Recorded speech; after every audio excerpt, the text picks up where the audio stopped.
ಸೋಪಿನ ಬಾಕ್ಸ್ನಲ್ಲಿ ಕೋಟ್ಯಾಂತರ ರೂಪಾಯಿ ಬೆಲೆ ಬಾಳುವಂತಹ ಡ್ರಗ್ಸ್ ಪತ್ತೆಯಾಗಿದೆ. ಸೋಪಿನ ಬಾಕ್ಸ್ನಲ್ಲಿ ಕೋಟ್ಯಾಂತರ ರೂಪಾಯಿ ಡ್ರಗ್ಸ್ ಸ್ಮಗ್ಲಿಂಗ್ ಅನ್ನ ಮಾಡಲಾಗ್ತಾ ಇತ್ತು. ಸೋಪಿನ ಬಾಕ್ಸ್ನಲ್ಲಿ 14.69 ಕೋಟಿ ರೂಪಾಯಿ ಮೌಲ್ಯದ ಡ್ರಗ್ಸ್ ಸಾಗಾಟವನ್ನ ಮಾಡ್ತಾ ಇದ್ರು ಅನ್ನೋದು ಗೊತ್ತಾಗ್ತಾ ಇದೆ. ಡಿಆರ್ಐ ಅಧಿಕಾರಿಗಳಿಂದ ಇಬ್ಬರು ಮಹಿಳಾ ಆರೋಪಿಗಳ ಬಂಧನ ಆಗಿದೆ. ಈಶಾನ್ಯ ರಾಜ್ಯದ ಇಬ್ಬರು ಮಹಿಳೆಯರ ಬಂಧನ ಆಗಿದೆ.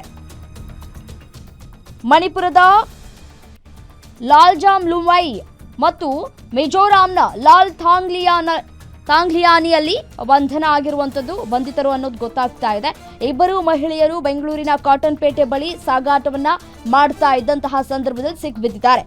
7 ಕೆಜಿ ಕೊಕೇನ್ ಸುಮಾರು 14.69 ಕೋಟಿ ರೂಪಾಯಿ ಮೌಲ್ಯ ಬೆಲೆ ಬಾಳುತ್ತೆ ಅನ್ನೋದು ಗೊತ್ತಾಗ್ತಾ ಇದೆ. ಡಿಆರ್ಐ ಅಧಿಕಾರಿಗಳಿಂದ ಬೆಂಗಳೂರಿನಲ್ಲಿ ಬಂಧನ ಆಗಿದೆ.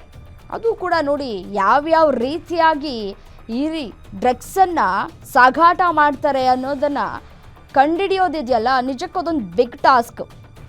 ಅದು ಸೋಪಿನ ಬಾಕ್ಸ್ನಲ್ಲಿ ಈ ಡ್ರಗ್ಸ್ ಸ್ಮಗ್ಲಿಂಗ್ ಮಾಡ್ತಾ ಇರುವಂತಹ ಜಾಲವನ್ನು ಪತ್ತೆ ಹಚ್ಚಿದ್ದಾರೆ. ಯಾವ ರೀತಿಯಾಗಿ ಈ ಸ್ಮಗ್ಲಿಂಗ್ ಆಗ್ತಾ ಇತ್ತು, ಮತ್ತು ಇದೇನು ಹೊಸದೇನಲ್ಲ ಅಧಿಕಾರಿಗಳಿಗೆ. ಬಟ್ ಇವರ ಗ್ಯಾಂಗ್ ಹಿಂದೆ ಇರುವಂತಹ ಕೈವಾಡ ಯಾರಿದ್ದಾರೆ ಇವರ ಹಿಂದೆ? ಡ್ರಗ್ಸ್ ಪೆಡ್ಲರ್ ಯಾರು? ಎಷ್ಟು ಜನ ಇದ್ದಾರೆ ಈ ಪೆಡ್ಲಿಂಗ್ನಲ್ಲಿ? ಸ್ಮಗ್ಲಿಂಗ್ ಮಾಡೋರು ಎಷ್ಟು ಜನ ಇದ್ದಾರೆ ಅನ್ನೋದರ ಕುರಿತು ಇದೀಗ ತನಿಖೆಗಳಾಗ್ತಾ ಇದೆ. ಸೋಪಿನ ಬಾಕ್ಸ್ನಲ್ಲಿ 14.69 ಕೋಟಿ ರೂಪಾಯಿ ಮೌಲ್ಯದ ಡ್ರಗ್ಸನ್ನು ಸಾಗಾಟ ಮಾಡ್ತಾ ಇದ್ದಂತಹ ಸಂದರ್ಭದಲ್ಲಿ ಡಿಆರ್ಐ ಅಧಿಕಾರಿಗಳು ಬಂಧಿಸಿದ್ದಾರೆ. ಅದು ಕೂಡ ಇಬ್ಬರು ಮಹಿಳಾ ಆರೋಪಿಗಳು ಅನ್ನೋದು ಗೊತ್ತಾಗ್ತಾ ಇದೆ. ಈಶಾನ್ಯ ರಾಜ್ಯದ ಇಬ್ಬರು ಮಹಿಳೆಯರ ಬಂಧನ ಆಗಿದೆ. 7 ಕೆಜಿ ಕೊಕೇನ್ ಸುಮಾರು 14.69 ಕೋಟಿ ರೂಪಾಯಿ ಮೌಲ್ಯದ ಡ್ರಗ್ಸ್ ಸಾಗಾಟವನ್ನು ಮಾಡ್ತಾ ಇದ್ರು. ಬೆಂಗಳೂರಿನ ಕಾಟನ್ ಪೇಟೆ ಬಳಿ ಸಾಗಾಟವನ್ನ ಮಾಡ್ತಾ ಇದ್ರು ಅನ್ನೋದು ಗೊತ್ತಾಗ್ತಾ ಇದೆ. ಯಾರಿಗೆ ಸಾಗಾಟ ಮಾಡ್ತಾ ಇದ್ರು, ಯಾರು ಇದನ್ನ ಪರ್ಚೇಸ್ ಮಾಡ್ತಾ ಇದ್ರು,